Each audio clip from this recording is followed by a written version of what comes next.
The Blackwood estate had stood on the highest hill in Greenwich, Connecticut, for over a century. Its sprawling grounds and Victorian architecture represented old money, family legacy, and the power of inheritance. How fitting that I now owned every brick of it through a shell company my family didn't even know existed. I adjusted my deliberately modest watch, a simple Timex that made my older brother Marcus cringe, and drove my 5-year-old Honda through the ornate gates. The security system silently logged my entry, sending an alert to my private server. Owner on premises. Owner. The words still brought a smile to my face. Mr. Alexander Blackwood Winston, our family butler, greeted me with a knowing look. He was one of only 3 people who knew the truth about my financial empire. The family is gathered in the main dining room. Your father has an announcement. The new will? I asked quietly. Winston nodded. He seems quite determined. Of course he was. Father had always been determined about everything, especially when it came to favoring Marcus, the responsible son who followed the traditional path: Harvard Business School, Wall Street job, marriage to a socialite, and 2 perfectly presented children. I, on the other hand, was the disappointment. The son who rejected a banking career to waste time on tech startups and real estate ventures. At least that's what they thought. Walking into the dining room, I took in the familiar scene. Marcus held court at the right hand of father's chair, his wife Diana nodding admiringly at his every word. Their children Bradford and Elizabeth sat perfectly poised in their prep school uniforms. Mother occupied her usual place, elegant and distant as always. Alex, Marcus's voice carried that special mix of condescension and pity. We were just discussing my new position on the board of First Atlantic Bank. Quite a responsibility, managing the family's banking relationships. I took my usual seat, the furthest from father's position. Congratulations. What Marcus didn't know was that I owned controlling interest in First Atlantic through one of my holding companies. His new board seat was essentially a gift from his unsuccessful brother. Alexander, mother's voice held its usual edge of disappointment. Couldn't you have worn something more appropriate for a family dinner? I glanced down at my deliberately chosen outfit. Khakis from Target, a button-down shirt that was one size too large, and scuffed loafers. The perfect costume for the role I'd been playing. Sorry, mother. Management salary doesn't stretch far these days. Diana, Marcus's wife, exchanged a knowing look with my mother.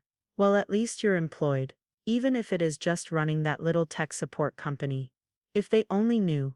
My little tech support company was a carefully constructed facade for Blackwood Innovations, a technology and real estate conglomerate worth $12 billion. While they thought I was fixing computers in a small office park, I was actually orchestrating global acquisitions and revolutionary tech developments. That's actually why I've called this meeting. Father announced, entering the room with his usual commanding presence. It's time we discussed the future of the Blackwood estate and our family legacy. I noticed Winston discreetly positioning himself by the door, ready to witness what was coming. We'd planned this moment carefully. As you all know, Father continued, this estate has been in our family for generations. Its proper management is crucial to maintaining the Blackwood name and position in society. Marcus straightened in his chair, already practicing his gracious acceptance smile. I've made some changes to my will, Father declared. Given the different paths my sons have taken, I believe it's important to ensure the estate remains in capable hands. Mother nodded approvingly. Of course, dear. Therefore, Father picked up a thick envelope. I've decided that upon my passing, the entire Blackwood estate, along with the majority of our family holdings, will transfer to Marcus and his children. Diana actually clapped her manicured hands. Oh, how wonderful. We'll maintain all the traditions, won't we, darling? Marcus nodded solemnly. The Blackwood legacy will be preserved, Father. You can count on me. I took a slow sip of water, hiding my smile. The timing was perfect. What about Alexander? Mother asked, almost as an afterthought. There will be a reasonable provision, Father assured her, a small apartment in the city perhaps, and enough to maintain a modest lifestyle. Winston caught my eye. Time for Act 1. Actually, I said quietly. There's something we should discuss before you finalize that will. Marcus laughed. Come on, little brother. Don't make this awkward. We all know you're not exactly qualified to manage an estate of this magnitude. I reached for my briefcase, not the cheap one they could see, but a hidden compartment containing the documents I'd prepared. About the estate's ownership, I began. Father waved his hand dismissively. It's been in our family for generations. The title is clear, was clear. I corrected, laying out the first document. Until Harrison Holdings acquired it last month. The room went silent. That's impossible, Marcus sputtered. I would have known. I'm on the bank's board. A board seat doesn't give you access to private holding company transactions. I explained, laying out more papers. Harrison Holdings purchased the estate, the grounds, and all associated properties through a series of perfectly legal transactions. Father's face had gone pale. Who is Harrison Holdings? I pulled out my phone and opened a secure app. Would you like to see the ownership structure? Mother grabbed the papers with trembling hands. This can't be right. The estate isn't for sale. It was when the property taxes went unpaid for 2 quarters. I said calmly. Something about First Atlantic Bank missing some crucial payments. Interesting oversight for a board member, Marcus. My brother's face went from red to white. That was a temporary administrative error. An error that put the estate into default, I continued. Allowing an interested buyer to step in, quite legally I might add. Father stood up so quickly his chair fell backward. Who owns Harrison Holdings? I demand to know. I stood slowly, removing my cheap watch and carefully disheveled jacket.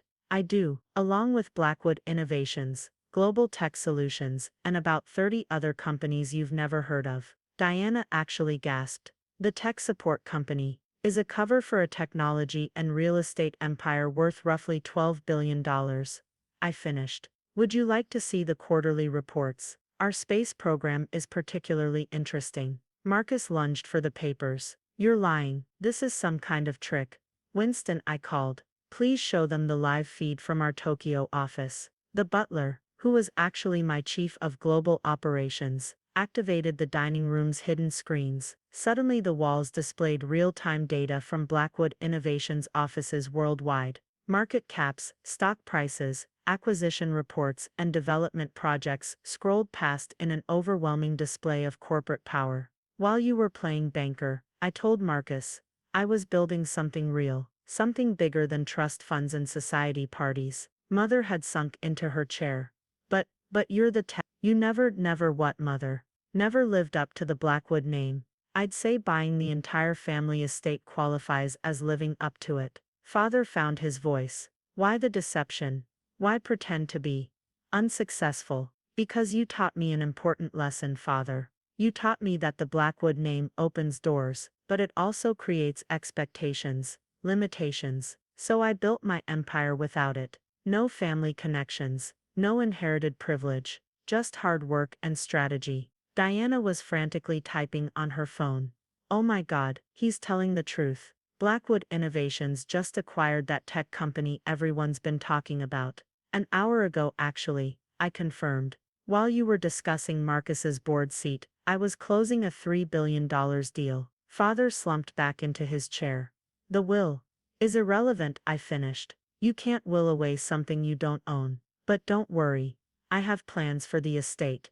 Better plans. What kind of plans? Marcus demanded, trying to sound authoritative despite his obvious shock. First, it's going to become the global headquarters of Blackwood Innovations. These grounds will house the most advanced technology research campus in the world. Mother actually whimpered. But the gardens, the social events, will be replaced by something that actually matters. Innovation, creation, progress. The things the Blackwood name should stand for. You can't do this. Marcus stood up. I'm the heir. I'm the one who followed tradition. Following tradition isn't the same as earning success, I replied calmly. But I'm not heartless. I'm offering all of you a choice. Winston stepped forward with 4 envelopes. Inside each envelope is a job offer, I explained. Real positions within my companies, not handed to you because you're Blackwoods, but because I believe you each have potential, if you're willing to earn it. Jobs. Diana looked horrified. Like, actual work, starting at entry level, learning the business properly. No shortcuts, no special treatment. Father picked up his envelope slowly. And if we refuse, then you're welcome to leave with your current assets, which after Marcus's recent investment mistakes, amount to considerably less than you think. My brother blanched. How did you know about? I know everything. I had to. To protect my investments. I straightened my now impeccable tie. So what's it going to be? Continue playing at success, or learn how to actually achieve it? Mother opened her envelope with trembling fingers. This says, Junior Client Relations Coordinator. A position you'll need to earn through actual work, not social connections. And mine? Marcus asked, his voice smaller than I'd ever heard it. Entry-level project manager. In our Tokyo office. Hope you're ready to learn Japanese. Diana was nearly hyperventilating. This is insane. We're Blackwoods. Not anymore, I corrected. Now you're potential employees of Blackwood Innovations. If you choose to accept. Father stood again, but this time slowly, thoughtfully. All these years, while we thought you were failing, I was succeeding, on my own terms. Now I'm offering you the chance to do the same. The room fell silent as my family faced their new reality. The estate's lights hummed softly, cameras monitoring every angle, sending data to my secure servers. This was my domain now.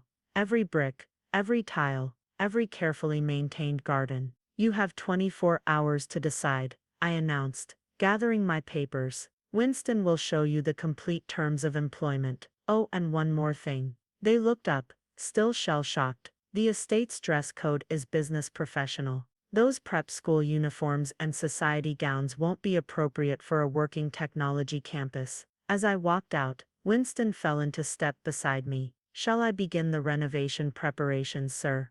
Yes. And Winston, make sure Marcus's new employee badge lists him as trainee. He needs to understand what real work looks like. And your parents. I paused at the door, looking back at my stunned family. Give them the basic employee housing information. It's time they learned the difference between inherited privilege and earned success.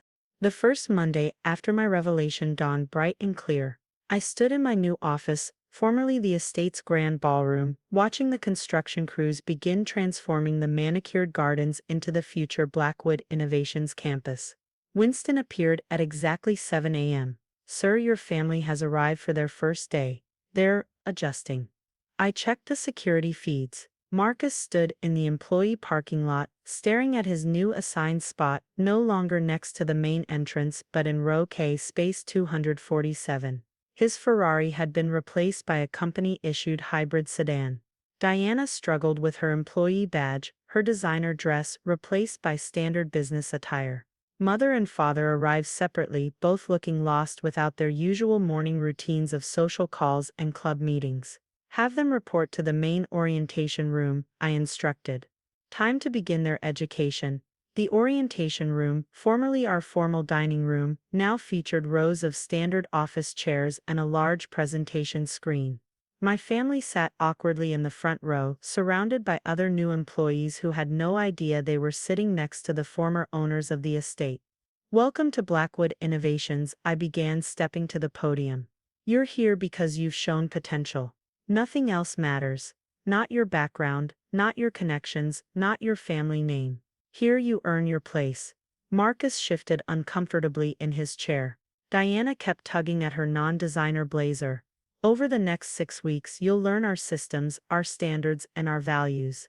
Those who succeed will have opportunities for advancement. Those who don't, I let the sentence hang. Mother raised her hand tentatively. Mr. Blackwood. About the housing arrangements. Standard employee housing is provided during training. I cut in smoothly. Your assigned units are in Building C. The moving company has already transferred your approved personal items. Building C. Diana whispered loudly. But that's the old servants' quarters. Renovated into modern employee apartments, I corrected. Quite comfortable for entry-level staff. The other trainees were starting to look curiously at my family. Father sat straighter, trying to maintain his dignity. Now for your assignments, I began distributing tablets. These contain your training schedules, responsibilities, and performance metrics. Everything is monitored. Everything is evaluated. Marcus grabbed his tablet, probably expecting special treatment. His face fell as he read his schedule. Problem, Mr. Blackwood? I asked pointedly. This says I'm reporting to 2. He stumbled over the words. To the junior development team. Yes. Your Harvard MBA means you understand business theory. Now it's time to learn practical application. The morning proceeded with basic orientation. I watched my family struggle with concepts they'd never considered: time cards, performance reviews, actual work deliverables.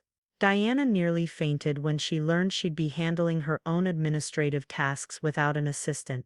At lunch, they discovered another new reality: the employee cafeteria. But we always had lunch at the country club, Mother protested weakly. The cafeteria offers healthy options at employee-subsidized prices, Winston explained, now clearly in his role as operations director. Your employee cards have been credited with standard meal allowances. I watched from my office as they navigated the lunch line, faced with the horror of self-service and plastic trays. Marcus actually tried to demand private table service until a senior developer, who had no idea who he was, laughed and pointed him toward the water dispensers.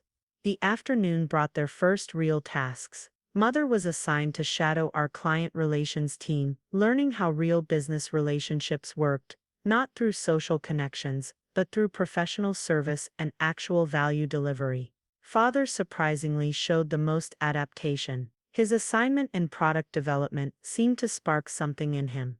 I watched him actually engage with the engineering team, asking intelligent questions about our latest innovations. Marcus had the hardest adjustment. His first task was basic code review, something every project manager needed to understand. His frustration at not being automatically in charge was visible. "This is beneath me," he exploded around 3 p.m. "I'm Marcus Blackwood. I sit on bank boards." His team leader, a brilliant developer named Mike, just raised an eyebrow. "Not anymore, you don't. Here you're trainee Blackwood and you haven't earned anything yet." I chose that moment to walk by. "Problem, Marcus," he turned, expecting support. "Alex, this is ridiculous. I have an MBA, and Mike has 3 successful product launches and 15 patents. Who do you think is more qualified to lead?" The lesson hit home. Marcus slumped back into his chair, finally facing reality. Diana lasted until 4 p.m. before having her own meltdown. Her assignment in event coordination, something she thought she knew from planning society parties, proved significantly more challenging when actual budgets and business objectives were involved. "What do you mean I can't order French orchids for the tech conference? The local flowers are so common." Her supervisor, Sarah, just handed her a calculator. "Show me how imported flowers fit into this budget." With real numbers, not social connections. At 5 p.m., I called them all to my office. They looked shell-shocked, disheveled, and thoroughly humbled. "Day 1, I announced. Comments: Mother spoke first, surprising me. I never knew how much work went into real client relationships. It's not just about knowing the right people." "No, it's not," I agreed. "It's about creating actual value." Father nodded slowly. "The innovation team, they're doing remarkable things. Things I never knew we could be part of." Marcus and Diana stayed silent, still processing their new reality. "Your performance reports will be reviewed daily," I continued. "Advancement depends entirely on merit. The Blackwood name means nothing here, except as a reminder of what we're building." "And if we fail?" Marcus asked quietly. "Then you fail, like anyone else. But if you succeed," I gestured to the campus views from my window, "you'll have earned something real, something more valuable than inheritance." They filed out, heading to their employee housing units. Through the security feeds, I watched them face their new accommodations. Comfortable but basic, nothing like their former luxury. Winston appeared with the day's reports. "Their performance metrics, sir." I reviewed the data. Father's showing promise in product development. Mother's actually listening in client relations. Marcus and Diana need significant adjustment. Winston finished diplomatically. "Keep their teams informed. Regular evaluations, no special treatment. They need to learn." As night fell over the transforming estate, I watched construction crews continue their work. The old world of inherited privilege was being replaced by something new, something earned. My phone buzzed with another successful acquisition alert. While my family learned basic business operations, my empire continued growing. But now they had a chance to be part of it. If they could adapt. I opened their personnel files on my secure server. Winston, schedule them for tomorrow's 7 a.m. product review. Let's see how they handle real business hours. Even Diana, sir. Especially Diana. It's time they all learned what actual success looks like.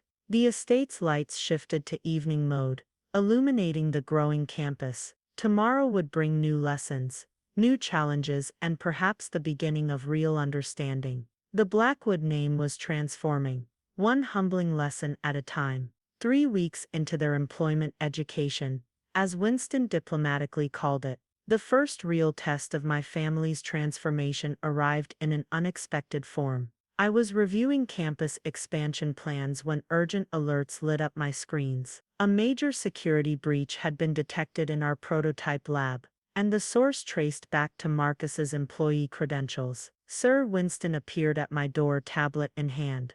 We've confirmed the breach. Someone used Mr. Marcus's access codes to download confidential data about Project Phoenix. Project Phoenix, our revolutionary quantum computing initiative, worth billions in potential patents. And now its security was compromised. Location of the download: the Building C apartments, sir. At 2 a.m. this morning, I pulled up the security feeds. Marcus's desperate attempt to prove himself had just crossed a dangerous line. Have security meet me at Building C, and Winston activate Protocol Omega. I found Marcus in his apartment, frantically typing on his laptop. Diana paced behind him, still in her designer pajamas. Apparently she hadn't fully embraced the employee dress code. Going somewhere, brother? They both jumped. Marcus slammed his laptop shut, but not before I glimpsed his email draft to our biggest competitor. Alex, I was just reviewing some work files. At 2 a.m., using unauthorized access to our most secure project. I stepped into the room as security teams positioned themselves outside. Try again. Diana rushed forward. You don't understand. Marcus deserves to be in charge. This was the only way to prove. To prove what? I cut in coldly. That he's willing to commit corporate espionage? That he still hasn't learned the difference between earning success and stealing it? Marcus stood, desperation in his eyes. They offered me a board position, said if I brought them Project Phoenix data, I could have my old life back. Your old life? I laughed without humor. You mean the life built on father's connections? The one that was falling apart before I bought everything? Security entered smoothly, securing Marcus's laptop and devices. You can't do this. Diana shrieked. We're family. No, I corrected. Right now, you're employees who just committed a serious security breach, and there are consequences.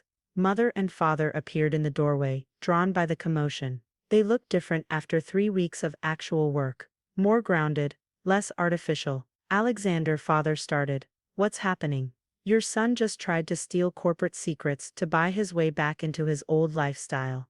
I turned to the security team. Full audit of their devices and communications. Lock down all access. Mother stepped forward, but not to defend Marcus. How serious is the breach? I noted her question. Professional, focused on the company's interest rather than family privilege. Maybe some lessons were sinking in. Project Phoenix data is worth billions, I explained. If it had reached our competitors. Father's face hardened. Marcus, how could you? After everything we're learning here. Marcus broke. Learning? We're Blackwoods. We shouldn't have to learn anything. We should be in charge. That's exactly why you needed this lesson, I said quietly. But apparently it wasn't enough. Diana grabbed her phone. I'm calling our lawyer. You mean the company's legal team, who work for me? I took out my own phone. Speaking of calls, would you like to hear the recording of your conversation with Universal Tech last night? The one where you offered to steal our patents? They both went pale. Please, Marcus whispered. We can explain. To the FBI's Corporate Crimes Division, because they're on their way. Mother gasped. Alexander, surely there's another way. I held up my hand. There is. One chance to prove you've learned something these past weeks. The room went silent. Marcus, Diana, you have a choice. Option 1. Face criminal charges for corporate espionage. Your lawyers, bank accounts, and social connections won't help you there. Diana sank onto the standard issue couch. And option 2. Complete reset. You'll be transferred to our Tokyo office, starting in the mailroom. No privileges, no special treatment, not even the Blackwood name. You'll work under different identities, earning every single step up. The mailroom. Marcus looked horrified. With supervised access only. One more breach, and it's federal charges. Father stepped forward. Son, Alexander, I think I understand now what you've been trying to teach us.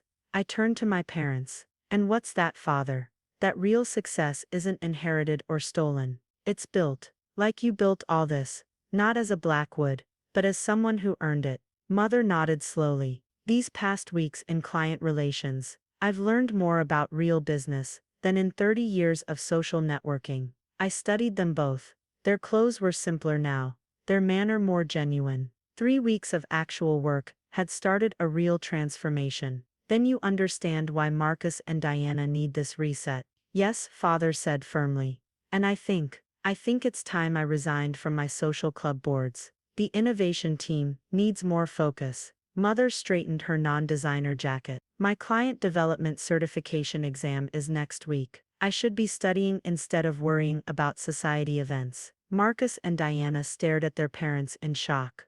You can't be serious, Diana protested.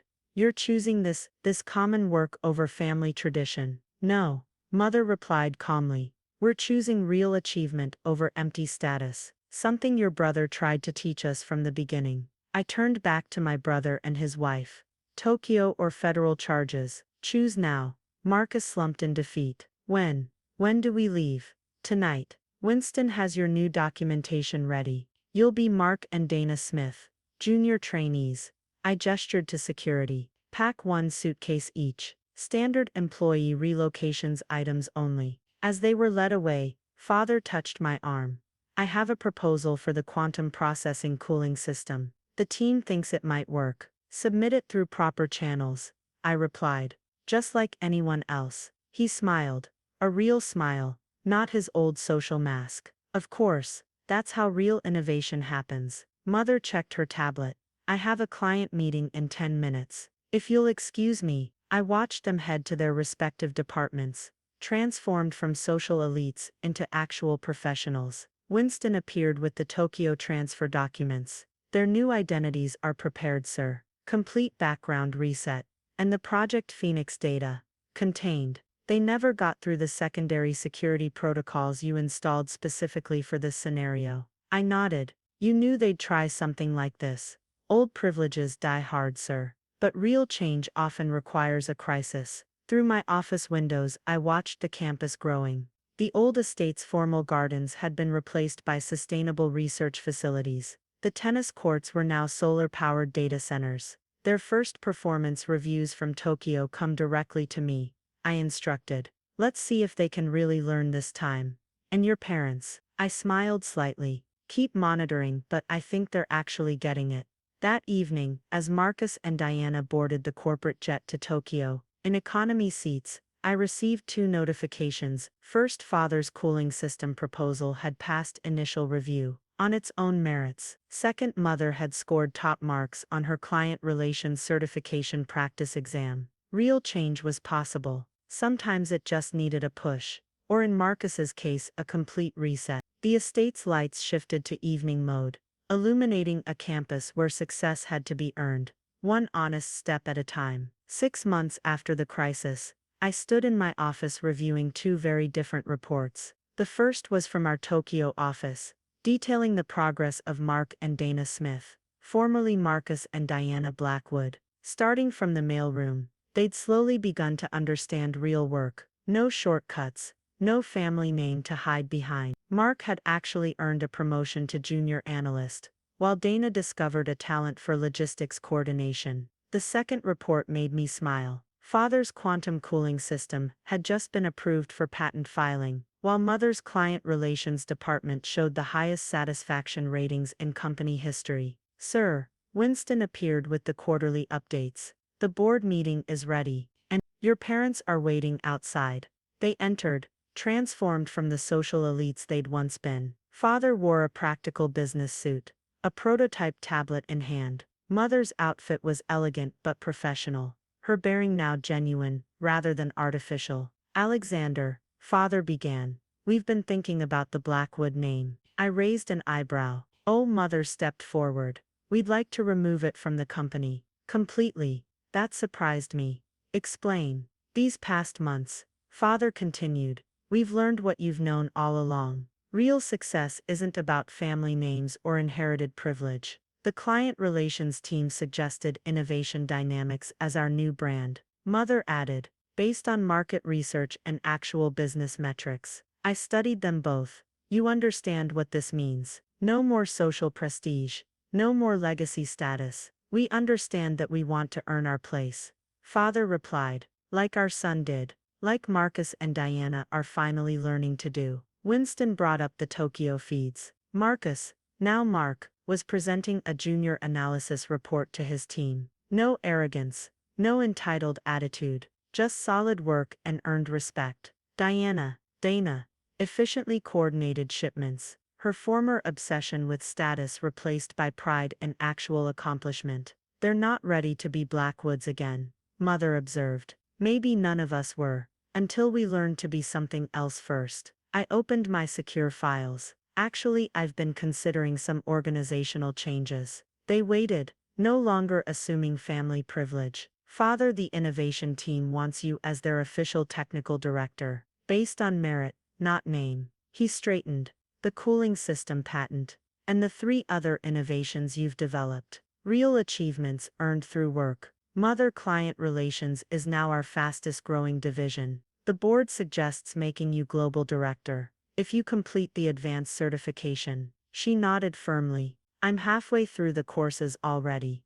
As for Marcus and Diana, I showed them the Tokyo reports. 6 more months of proven performance, and they can earn back their identities, not as privileged heirs, but as qualified professionals. And the estate? Father asked. I gestured to the thriving campus outside, already transformed into something better than a symbol of inherited wealth. Now it's a center of innovation and earned success. Mother touched the simple pendant she now wore instead of her old diamonds. We understand now, son, why you built all this from scratch, why you let us believe you were unsuccessful. Because success means nothing if you don't earn it, Father finished. Winston appeared with new documents. The company rebranding files, sir, and the updated family trust. I signed both sets. Innovation Dynamics it is. A name we'll all earn the right to represent. Through my windows, I watched the sunset illuminate our quantum research center, built where the old garden parties used to be held.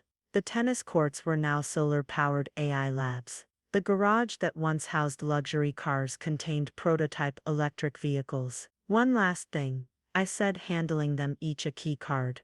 Your new offices, you've earned them. They accepted the cards not with entitled expectation, but with genuine appreciation. The board meeting starts in 5 minutes. Winston reminded us. Quarterly innovation review. Father checked his presentation notes. Mother reviewed her client metrics. Oh, and Tokyo is online. Winston added. Mark's analysis presentation is part of the review. We walked together to the boardroom, not as the privileged Blackwood family, but as earned members of Innovation Dynamics. The estate's lights shifted to evening mode, illuminating not a symbol of inherited wealth, but a beacon of earned excellence. Sometimes losing a legacy is the only way to build something real. The end.